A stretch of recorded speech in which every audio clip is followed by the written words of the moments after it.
শ্রীসন্দম বন্দে গুরুশ্রী চরণারবিন্দম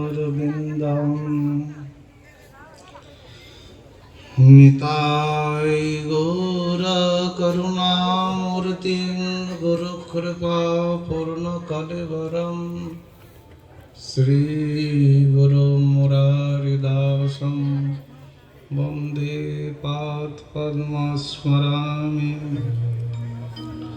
অজানুলম্বিত ভুজ কনকাবদাতো সংকীর্তনৈকপিতর কমলায়তাক্ষ বিশ্বম্বর দ্বিজবর যুগধর্ম পারিদিরা বালো বন্দে অজানুলম্বিত ভুজ কনকাবদাতো সংকীর্তনৈকপিতর কমলায়তাক্ষ বিশ্বম্বর দ্বিজবর যুগধর্ম পাল বন্দে জগৎপ্রিয় করুণায়তারম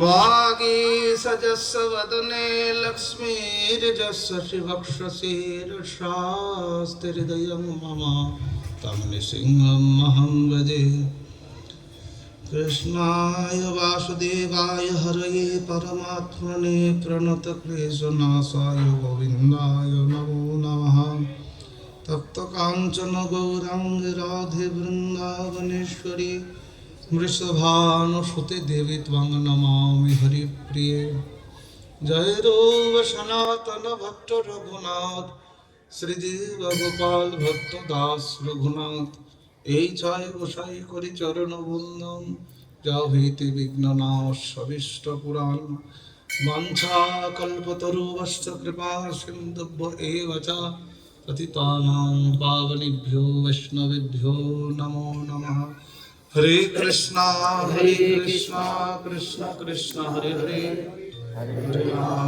হরে রাম রাম রাম হরে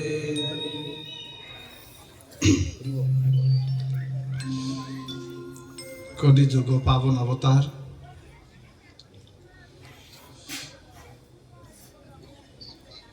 অবতার সার শিরোমণি শ্রীকৃষ্ণ চৈতন্য মহাপ্রভু ছিল নিত্যানন্দ প্রভু কৃপাধন্য হয়েছে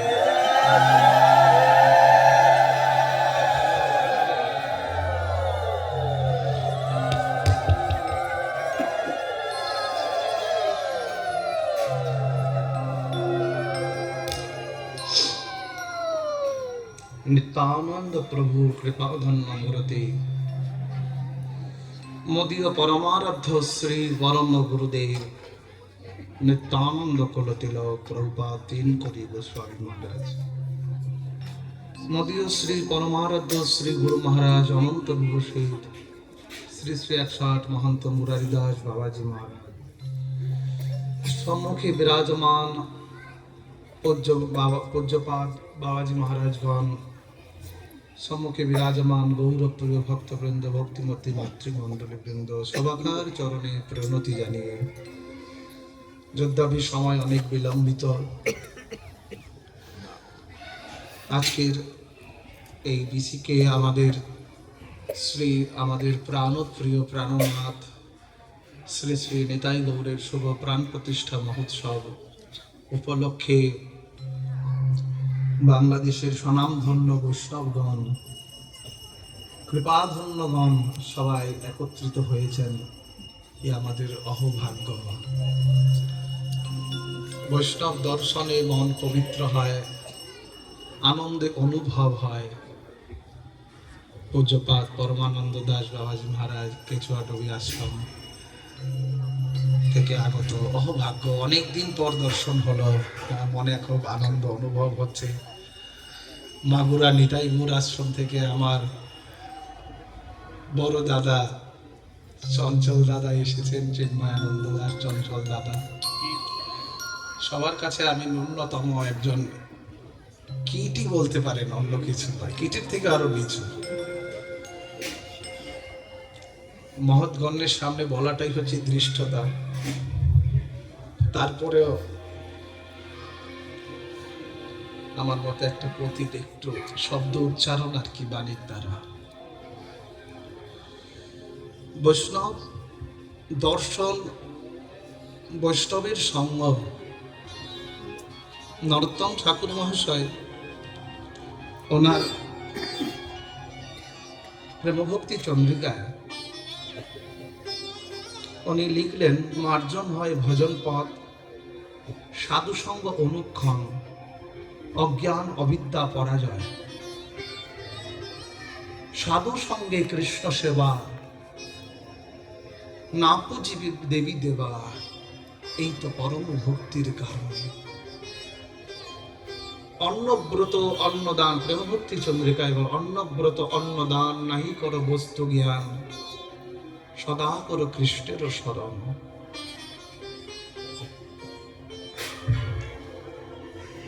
সাধুর দর্শন যদি কোনো ভাগ্যবান জীবের ঘটে, তাহলে সে যদি নিতান্তই ভোগী হয়, আর এহেন মহতের দর্শনে তার যোগী হওয়ার জন্য তপস্যা করবার প্রয়োজন নেই। দর্শনেই তাকে ভোগীর থেকে যোগীতে পরিণত করে দেবে। সাধুর মহিমা এমন। এই জন্য গৌড়ীয় বৈষ্ণব তার আনুগত্যময় জীবনে সর্বদা, সর্বক্ষণ, সর্বসময় সে সাধু সঙ্গের প্রতি সর্বদা স্মরণ অর্পণ করেছেন। সাধু সঙ্গ ভক্তিকে লাভ করতে গেলে যদি কোনো সাধক মনে করে যে আমার সাধু সঙ্গের প্রয়োজন নেই, গুরু সঙ্গের প্রয়োজন নেই, মহৎ সঙ্গের প্রয়োজন নেই, তাহলে সেখানে তার জীবনের ভক্তি লাভ করাটা অনেক অনেক অনেক সময় লেগে যাবে। সময় লাগবে কি, তার কিছুই লাভ হবে না। এই জন্য বললেন, শাস্ত্রে বললেন, আকশু ফলম তদৃশ্য দর্শনহি তন্না ফলম তদৃশ্য গাত্র সঙ্গম, জিহ্বা ফলম তদৃশ্যম কীর্তনিং সুদুর্লভা ভাগবতী হি লোকা। এই নয়নটা পেয়েছি আমরা ভগবানকে দেখবার আগেও সাধুকে দেখবার জন্য। এই নয়নটা পেয়েছি আমরা সাধুকে দেখে ভগবানকে দেখবার জন্য। যদি বলেন এই বাক্যের দ্বারা তো দৃষ্টতা প্রমাণিত হচ্ছে যে নয়ন ভগবান দিয়েছেন, তো সাধুকে কেন দেখব? ভগবানকে দেখা উচিত।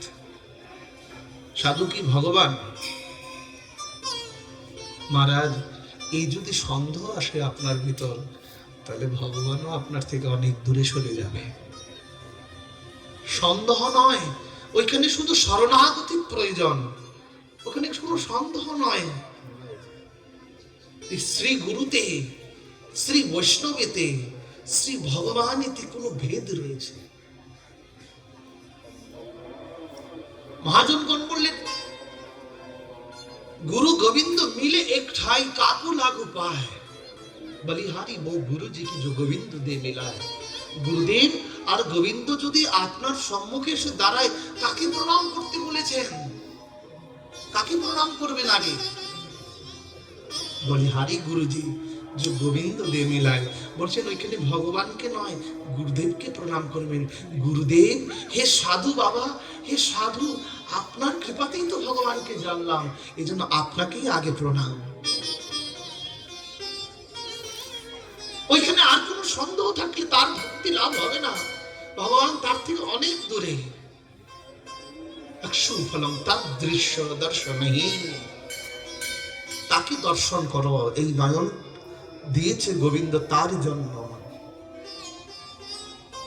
এই নয়নটা দিয়েছে তাকে দর্শন করো, সাধুকে দর্শন করো। মহারাজ, সাধুর কি দেখবেন আপনি? কি দর্শন করতে বললেন? সাধু দেখতে কেমন সুন্দর তাকে বললেন? সাধু কাপড়টা কি ভালো করে পরেছিলেন একটু দেখবেন? নাকি সাধুর কি করবেন? সাধুকে কি দেখতে বলেছেন? সাধুকে যে আপনি দর্শন করতে বললেন, চোখের সার্থকতা করবেন কি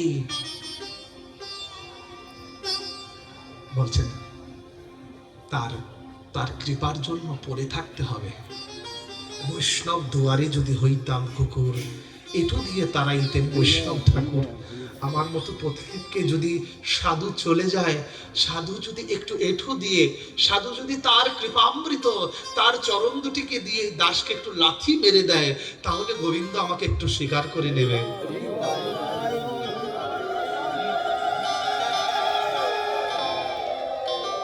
বৈষ্ণব দ্বারের যদি হইতাম কুকুর, এঠু দিয়ে তারাইতেন বৈষ্ণব ঠাকুর।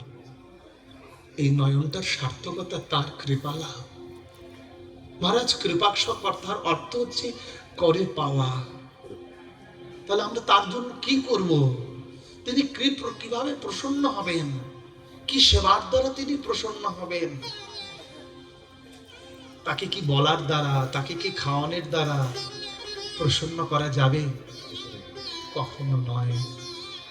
তার বাক্যের প্রতি নিষ্ঠা রেখে সতত কিন্তয়ন্তম মান, যে নিরন্তর হরিকে ভজন করে, সাধুর কাছে সেটাই প্রিয়, সেই জন প্রিয়, সেই ভক্তি বড় প্রিয়। আর কিছু চায় না সাধু। মহারাজ নন্দ মহারাজকে যখন ভাগবতে রয়েছে, যখন আমাদের কৃষ্ণচন্দ্রের গোপালের যখন নামকরণ সংস্কার হচ্ছিল, চূড়াকরণ সংস্কার হচ্ছিল, তখন গর্গমণি ধ্যান করে তার নাম রাখলেন কৃষ্ণ। কৃষ্ণ নাম রাখেন গর্গ ধ্যানিতে জানিয়া। তখন নন্দ মহারাজকে বলছেন গর্গমণি, হে মহারাজ, মহারাজ নন্দ, আপনার বড় ভাগ্য। তো মহারাজ মনে করলেন আমার ভাগ্য হয়তো কৃষ্ণ এসেছেন বলে, তাই নাকি? বললেন না মহারাজ, আপনার ঘরে তো কৃষ্ণ এসেছেন, কৃষ্ণ তো এসেছেন, এটা আপনার ভাগ্য। কিন্তু কৃষ্ণকে দেখবার জন্য যারা এসেছেন, তার থেকেও বেশি ভাগ্য আপনার। কৃষ্ণ এসেছেন আপনার ঘরে, সেটা আপনার ভাগ্য। কৃষ্ণকে দেখতে এসেছেন যারা, তার থেকে আপনার বড় ভাগ্য। কৃষ্ণকে দেখতে এসেছেন কারা? ওই ঋষিরা এসেছেন দেখতে। আপনার পুত্রের নাম সংস্কার করতে এসেছেন এত এত ঋষিগণ। মহারাজ, মহদ্দি চলনম নুন্যাম গৃহীণাম দিন চাত চেত সাম, তাদের কোনো স্বার্থ নেই আপনাকে, আপনার ঘরে আসবার জন্য। তাদের কোনো কর্তব্য নেই আপনার কাছে আসবার জন্য।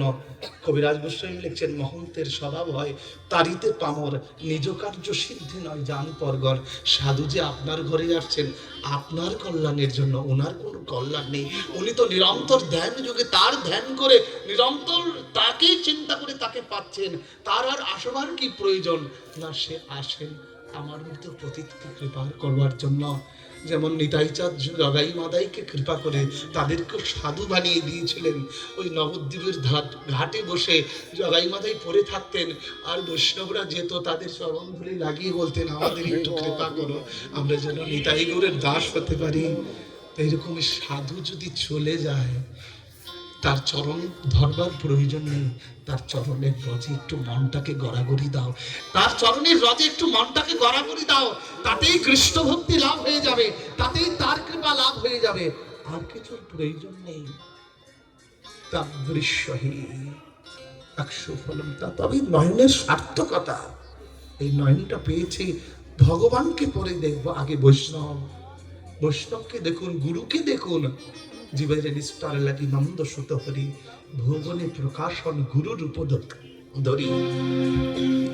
গুরু আর বৈষ্ণবেতে কোনো ভেদ নেই। বর্তমান কালসমূহ আমাদেরকে এমন জায়গায় দাঁড়া করিয়ে দিয়েছে, আমাদের সম্ভবত গুরু নিষ্ঠার প্রতি আমাদের যথার্থ সম্ভবত নিষ্ঠাটা অনেকাংশেই কমে গেছে। বর্তমান সময় ব্যবস্থা আমাদেরকে এমন করে তুলেছে, আমার গুরু আমার কাছে সবার উপরে। একদিন বিনোদ বাবার সঙ্গে সৎসঙ্গ হচ্ছিল, তখন বলতে গিয়ে তিনি বলছিলেন, সাধকের যদি কোনো ভজন নিষ্ঠা থাকে, আর যেই ভজন নিষ্ঠার দ্বারা সে ভগবানকে পেতে পারে, সেই ভজন নিষ্ঠা হচ্ছে গুরু নিষ্ঠা। তো আমি প্রশ্ন করলাম, জেঠাজি মহারাজ, গুরুতেই নিষ্ঠা থাকলে হবে, সাধুতে নিষ্ঠা থাকলে হবে না। সাধুতে যদি সে নিষ্ঠা না থাকে তখন তিনি বললেন না, গুরুতে যেমন পূর্ণ নিষ্ঠা থাকবে সাধুতে গুরুর মতোই পূর্ণ নিষ্ঠা থাকবে, তাতে কোনো ভেদ জ্ঞান করলে হবে না। আমার গুরু আমার কাছে বড়, বৈষ্ণব বড় না, না এটা বাদে। দেখবেন দেবকী নন্দন দাস ঠাকুর তার পদে লিখছেন, গৌরাঙ্গ চরণ ভজে যেই জন তাহার চরণ সেবী, বৈষ্ণব চরণ করিব বন্ধন শ্রী গুরু চরণ ভাবি। বৈষ্ণব আমার কাছে শ্রী গুরুদেব, গুরুদেব আমার কাছে বৈষ্ণব। এহেন নিষ্ঠায় যদি সাধকের তিল মাত্র, মহাপ্রভু ভক্ত হয়েও সে আমার প্রিয় নহে, বৈষ্ণবেতে যার মহেন্দ্রের লেশ মাত্র দেব ভক্ত সে। মহাপ্রভু বললেন, চৈতন্য ভাগবতে লিখলেন, বৃন্দাবন দাস ভক্ত হয়েও সে আমার। তাহলে ভক্ত হওয়াটার লক্ষ্য কি? ভক্ত তো তাকেই বলে যে ভগবানের প্রিয়। দেখবেন ভক্তি যুগের 16, 17, 18 নম্বর শ্লোকে ভক্ত কাকে বলেছেন। তাহলে ভক্ত হয়েও আমার প্রিয় নয়, ভক্ত হয়ে যদি ভগবানের প্রিয় না হতে পারলাম তাহলে তাকে কি ভক্ত বলা যায়? কোন ভক্ত প্রিয়? যে তার গুরুতে বৈষ্ণবেতে সমবুদ্ধি রেখে গুরু বৈষ্ণবের আনুগত্যকে স্বীকার করে ভজন করে। বর্তমান পরিস্থিতি গুরুতে নিষ্ঠা নেই, বৈষ্ণবেতে নিষ্ঠা নেই। যেখানে বৃহৎ সেখানে গিয়ে মনে হয় আমার জীবনের পরিতৃপ্তি মনে হয় এইখান থেকে ছুটে ওইখানে, এইখান থেকে ছুটে ওইখানে। নরোত্তম ঠাকুর মহাশয় লিখে দিলেন, কর্মগান ভক্তিগান সকলে যেন বিষের ভাণ্ড, অমৃত বলিয়া যে বা খায়, নানা জনির ভ্রমণ করে কদর্য ভক্ষণ করে সেই জীব অধপতে যায়। গান কর্ম কর্মকাণ্ড নরোত্তম ঠাকুর মহাশয় লিখে দিলেন, ওই যে আপনার অন্তরে যে জ্ঞান কর্ম এসে উপস্থিত হয়েছে, গুরুর প্রতি অশ্রদ্ধা, বৈষ্ণবের প্রতি অশ্রদ্ধা, সাধুর প্রতি নিষ্ঠা নেই, গুরুর প্রতি নিষ্ঠা নেই, সেই অশ্রদ্ধা জনিত কারণে আপনার যে জ্ঞান ঘটবে, যে মায়া, যে দৈব ঈশ্বা গুণময়ী মম মায়া দুরত্বয়া, মায়ার তাণ্ডব প্রভাব আপনার অন্তরে আপনার জ্ঞান ঘটবে, যে ভক্তিকে প্রকাশ করেছেন সেটা আসলে ভক্তি নয়, সেটা একমাত্র অধপতনের আপনি রাস্তায় নেমে, পতনের রাস্তায় নেমেছেন। যে সাধকের অন্তরে গুরু নিষ্ঠা, বৈষ্ণব নিষ্ঠা, সাধু নিষ্ঠা নেই, সে নিরন্তর তাকে পতিত বলেছেন।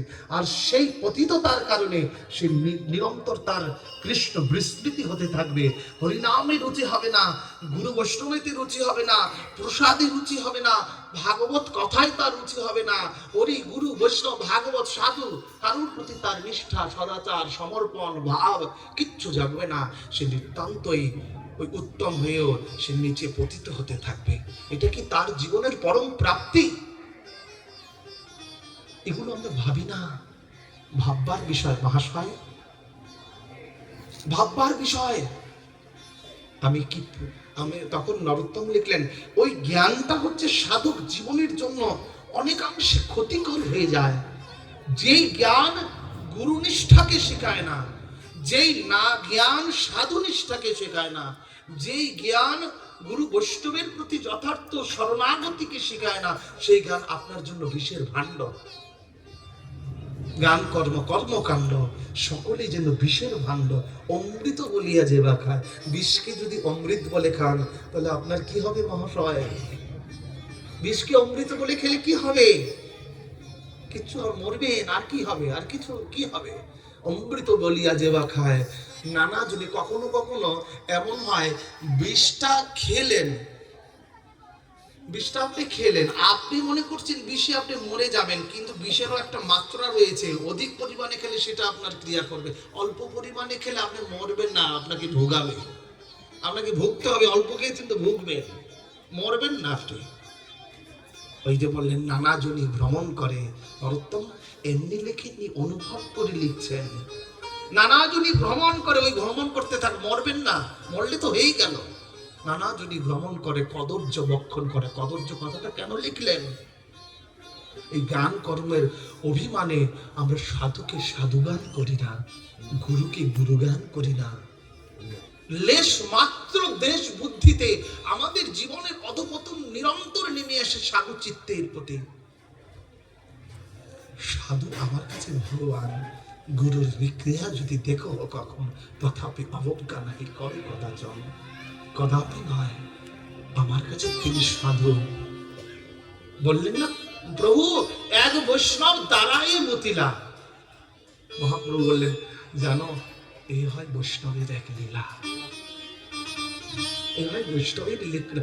আপনাকে বাঁচানোর জন্য মহাপ্রভু বলে দিলেন কথাটা। মহাপ্রভু ওইখানে বিচার করতে পারতেন, কিন্তু না, আপনাকে বাঁচানোর জন্য মহাপ্রভু বললেন। মহাপ্রভু ভগবান আপনি বাঁচার চেষ্টা করুন, অন্যকে নয়। অন্যকে ঠাকুর বাঁচাবে, আপনাকে তো আগে বাঁচান। আপনি তো অধপতনের রাস্তায় চলে যাচ্ছেন। রামদাস বাবাজি মহারাজ গুরু কৃপার দানে লিখছেন, লিখেছেন দেখবেন, গুরু বৈষ্ণবে দিয়া ফাঁকি প্রেম পাইতে রইলাম বাকি। গুরু বৈষ্ণবে দিয়া ফাঁকি প্রেম পাইতে রইলাম বাকি। গুরুদেব তোমাকে হয়তো ফাঁকি দিয়েছিলাম, এই জন্য আমার এই অবস্থা। সাধু আপনাকে হয়তো ফাঁকি দিয়েছিলাম, আমার জীবনের এই অবস্থা। আমি ভুলছি সদা।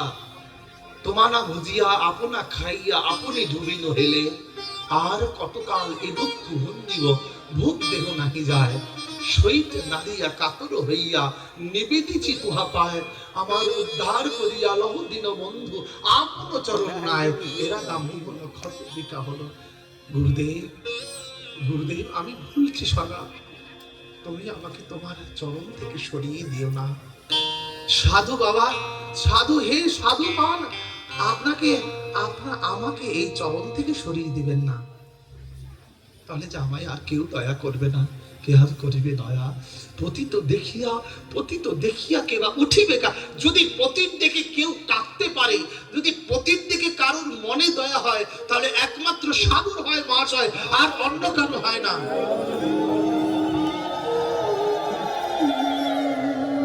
পতিত দেখে যদি কেউ কৃপা করে, তাহলে শ্রী গুরু কান্ডারি করে, আর কেউ নয়। আমার কি ক্ষমতা, আমার কি রয়েছে? গুরুদেব কৃপা করে তার চরণে আমাকে আশ্রয় দিয়েছেন। সাধু কৃপা করে আমাকে তার চরণ আশ্রয় করেছেন। আমার তো কোনো সম্বল নেই, আমি দুরাচারী নাই, শতত অসতে মতি, তারপরও আমাকে কৃপা করে যাচ্ছেন। এই জন্য ব্রাহ্মমান চেষ্টার দ্বারা গুরু আর বৈষ্ণবকে কোন সিদ্ধান্তের দ্বারা সিদ্ধান্ত রূপিত করে সেখানে অপরাধ না কামানোর থেকে গুরুদেব যাই দিয়েছেন, সাধু যাই দিয়েছেন, তাই আমার জীবনের জন্য মন্ত্র। গুরুদেব যাই দিয়েছেন, সাধু যাই দিয়েছেন, তাই আমার জন্য তন্ত্র। গুরুদেব যাই দিয়েছেন, সাধু যাই দিয়েছেন, তাই আমার জন্য ভগবন্ত। আর কিছু নয়। দেখবেন ভগবান আপনার প্রতি প্রসন্ন। ভগবান বললেন, গীতায় বললেন, মচ্চিত্তা মদগত প্রাণা বদয়ন্তস পরস্পরম কথয়ন্তস সম্মাং তুষন্তি চরমান্তি চ। অর্জুন মচ্চিত্তা মদগত প্রাণা, আমাগত প্রাণা। কে আমাগত প্রাণটা? কে? আমার ভক্ত। ভক্ত কাকে বলে? যার অন্তরে শরণাগতি এসেছে তাকে ভক্ত বলা যায়। আর শরণাগতি যার ভিতরে এসেছে, সেই চিত্তটা তার গুরুর চরণে সমর্পিত করতে পারে, সেই তার চিত্তটা ভগবানের চরণে সমর্পিত করতে পারে, তার জীবনে আর কিছু সন্দেহ থাকে না মহাশয়, তার জীবনে আর কোনো সন্দেহ থাকে না। রামদাস কাঠিয়া বাবার জীবন চরিত্রে রয়েছে, রাত্রি বাজে 1টা, তারাশঙ্কর বন্দ্যোপাধ্যায় হাইকোর্টের জজ ছিলেন। তারাশঙ্করকে ডেকে বলছে, এই যা আমার জন্য এই ধূমপানের যা বস্তু নিয়ে আয়। আসলে কিন্তু রামদাস বাবাজি উনি এইসব পান করতেন না। শিষ্যকে পরীক্ষা, যা আমার জন্য গাঁজা নিয়ে। আহা, শিষ্য কাকে বলে, সমর্পণ কাকে বলে? একটা রাত্র বৃন্দাবনে তখন ঠান্ডার কনকন রাত্রি, ভয়ে মানুষ পশুগুলো পালিয়ে যায়। যা এখন যা, তোকে আমি আদেশ করলাম নিয়ে আয়। রাত্রে বাজে 1টা 2টা, কোথায় যাবেন? গুরুদেব আদেশ করেছেন। এখন কি করবে? ওইখানে গেছেন আনতে, অনেক খুঁজে খুঁজে, ঠান্ডায় কোথায় পাবে এই গাঁজা গুজা, কিছুই পেলেন না। রাত্র 2টা 3টা বাজে গুরুদেবের কাছে এসে বলে, গুরুদেব কি রে, আনলি কি? আসলে আনলি কি আমার জন্য? না গুরুদেব, খুঁজে তো পাই না। হায় হাইকোর্টের জজ তারাশঙ্কর পরবর্তীতে তিনি সন্তদাস কাঠিয়া বাবা হলেন। হাইকোর্টের জজ, ওই সামনে ওই যে ধুনি থাকে, ধুনির সামনে চিমটাটা গরম ছিল, চিমটাটা দিয়ে বারবার প্রহার করতে লাগলেন তারাশঙ্করকে। তারাশঙ্কর, গুরুদেব কৃপা করো। তারাশঙ্কর আর কিছু নয়, গুরুদেবকে বলছে গুরুদেব একটু কৃপা করো। গুরুদেব মারছেন আর গুরুদেবকে বলছে গুরুদেব একটু কৃপা করো, সাধু একটু কৃপা করো। মারতে মারতে বেহাল অবস্থা করে দে, বেরিয়ে যা আমার আশ্রম থেকে। আমার সেবার দ্রব্য তুই আনতে পারিস নি, তুই আমার কোন সেবক হওয়ার যোগ্য নেই, বেরিয়ে যা, যা। কি করবে? গুরুদেবের অভিসম্পাদ, শিষ্যের জন্ম যে অভিসম্পাদ নয়, সাধু কোন বাক্য বলেছে সেটা আপনার জীবনের আশীর্বাদ। গুরুদেব আপনাকে আশীর্বাদ করেছেন অভিসম্পাদ দিয়ে। গুরুদেব কখনো অভিশাপ দেয় না, আশীর্বাদ দেয়। তারাশঙ্কর ওই আশ্রমের থেকে বাহিরে গিয়ে সারা রাত কনকন অবস্থায় আর কাঁদতে লাগলেন। ওই গুরুদেবের আশ্রমের দরজার সামনে পড়ে, গুরুদেব আপনার সেবায় লাগতে পারলাম না, সাধু আপনার সেবায় লাগতে পারলাম, বৈষ্ণব ঠাকুর আপনি এসেছেন, আমার দ্বারা কোনো সেবা হলো না, আমি সেবা করতে পারলাম, আমি সেবাবাদী অপরাধী, নাহি জানি সেবার পরিপাটি। আমরা গাই না ভোগ আরতিতে, খাও হে কাঙ্গালের ঠাকুর, আরতি গুলো, আমার যে কিছু নেই, আমি সেবাবাদী অপরাধী। গুরুদেব আমার এই দেহটা আপনার সেবায় লাগলো না, আমার জন্য আপনার কষ্ট হচ্ছে, আপনার সেবার তো আমি আনতে পারলাম না। সারা রাত কাটিয়ে দিলেন তারাশঙ্কর, অনুতাপ করতে করতে গুরুদেবের সেবায় লাগতে পারতাম না। অন্তর্যামী গুরুদেব সবই জানেন। ভোরবেলায় গুরুদেব আশ্রমের বাহিরে গিয়ে ডাকছেন, তারাশঙ্কর, তারাশঙ্কর, তারাশঙ্কর কোথায় গেলি, তারাশঙ্কর তুই কোথায় গেলি? তা অনেকক্ষণ পর বলছে, গুরুদেব, গুরুদেব এই তো আমি, গুরুদেব এই তো আমি। এখনো তুই দরজায় বসে আছিস তারাশঙ্কর, তারাশঙ্কর এখনো তুই দরজায় বসে আছিস। গুরুদেব রামদাস খাটিয়া বাবা তারাশঙ্করকে গলায় জড়িয়ে দিয়ে বললেন, তারাশঙ্কর তোকে আমি মারিনি, তোর কিছু কিছু সুকৃতি লব্ধ এমন কিছু বস্তু ছিল যার দ্বারা তোর হিত কার্য হতো, আর তোকে আমার করে নেবার জন্য তোকে আমি ওই বেত্রাঘাত করেছি, কিন্তু তুই অগ্নি পরীক্ষায় বিজয়ী হয়ে গেছিস। তারাশঙ্কর তুই আমার কাছে আয়, আমার বুকে আয়, আশ্রমে আয়। প্রসঙ্গ অনেক বড়, সংক্ষেপে বললাম। তারাশঙ্করকে তার কাছে নিয়ে আসলেন। মহাশয় সমর্পণ যদি না থাকে তাহলে সে পরবর্তীতে তিনি হয়েছিলেন সন্তদাস কাঠিয়া বাবা। গুরু কৃপালব্ধ বস্তু, সাধু কৃপালব্ধ বস্তু। নরোত্তম ঠাকুর মহাশয়, সাধু কৃপা বিনা ইহার নাহি কোন নিস্তার। আপনার ভক্তি জীবনে যদি সাধু কৃপা বলে কোনো বস্তু না থাকে, সেখানে আপনার সেই ভজন সন্দেহের বিষয়বস্তু। আপনার ভজনে যদি গুরু কৃপা বলে কোনো বস্তু না থাকে, সেই ভজন আপনার হিতকার্য করবে। এই জন্য সাধু আর গুরু কৃপায় জীবনের পরম পাথেয় বস্তু, পরম প্রাপ্তির বস্তু। এই জন্য কখনো যদি সাধু আসে তাকে সেবা করবে যথাযোগ্য।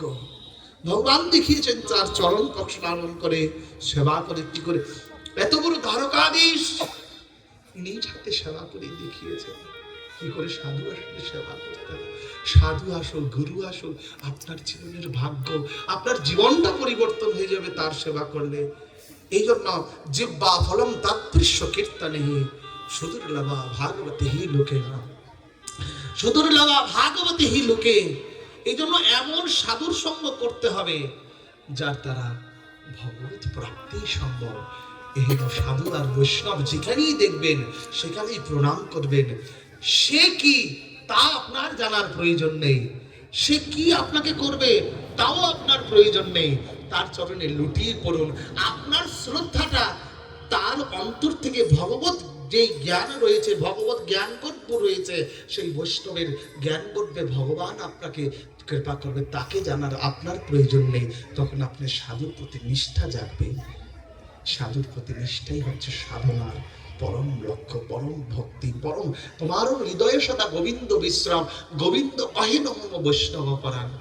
এই জন্য ছোট্ট একটা প্রসঙ্গ বলে শেষ করে দিচ্ছি। ভোগ আরতির দাদা গাইবেন।